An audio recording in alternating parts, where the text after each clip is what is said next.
Labis ang pag-aalala ng kanyang fans dahil sa kalagayan nito ngayon.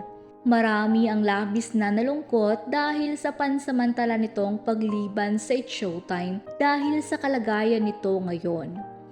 Si Darren Espanto isang Filipino-Canadian singer. Isa din siyang magaling na aktor. Una siyang sumali sa singing competition sa kanyang edad na 10 taong gulang, kung saan nanalo siya sa competition sa Edmonton sa pinamagatang Masters Finals of the Pinoy Singing Sensation.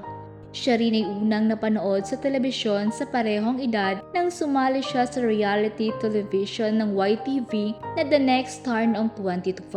Siya ang naging pinakabatang finalist sa kasaysayan ng palabas na napabilang sa top 6. Gayunpaman sumikat siya pagkatapos sumali sa unang season ng The Voice Kids Philippines. Noong June 1, 2014, naging bahagi na ng Star Magic ng ABS-CBN si Darren. At ngayon nga ay kilalang-kilala na si Darren at hindi naman lingid sa madla na napakagaling talaga nito kumanta. Sa ngayon ay napapanood na rin si Darren sa It's Showtime bilang isang host. Ngunit ano nga ba ang nangyari sa singer-host na ito at bakit nabahala ang mga netizens? Hindi na nga ba natin siya muling mapapanood sa It's Showtime? Usap-usapan ngayon ang ibinahagi ni Darren Espanto sa kanyang Instagram story ang kanyang kalagayan nang isugod siya sa ospital dahil sa sakit na appendicitis.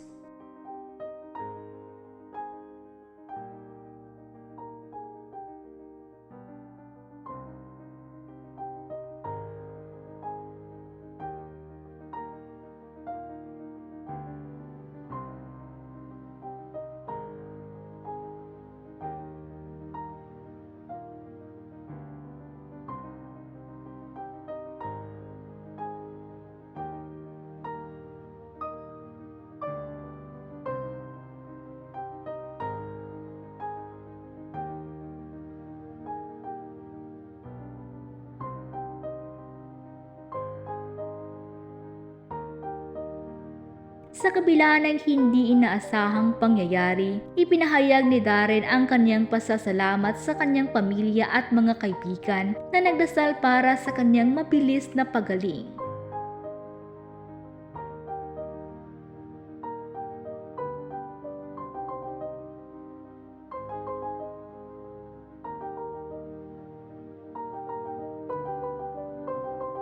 Dahil sa kanyang kalagayan, ilang projects at commitments din ang hindi niya mapupuntahan.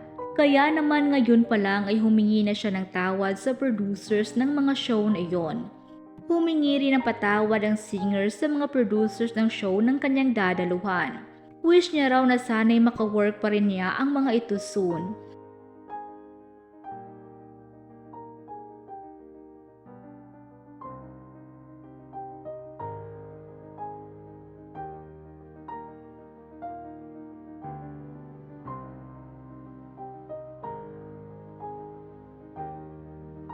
Dagdag pa niya na nagpapakita ng kanyang panghihinayang sa mga hindi matutuloy na proyekto.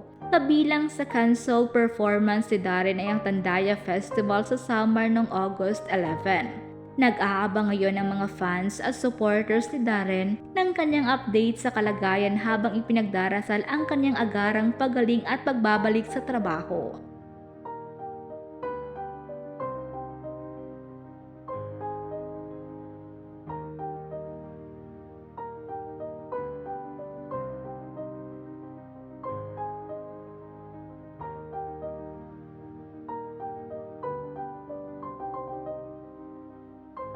Kamakailan lang ay nasa California si Darren kasamang ilan pang celebrities para sa isang concert.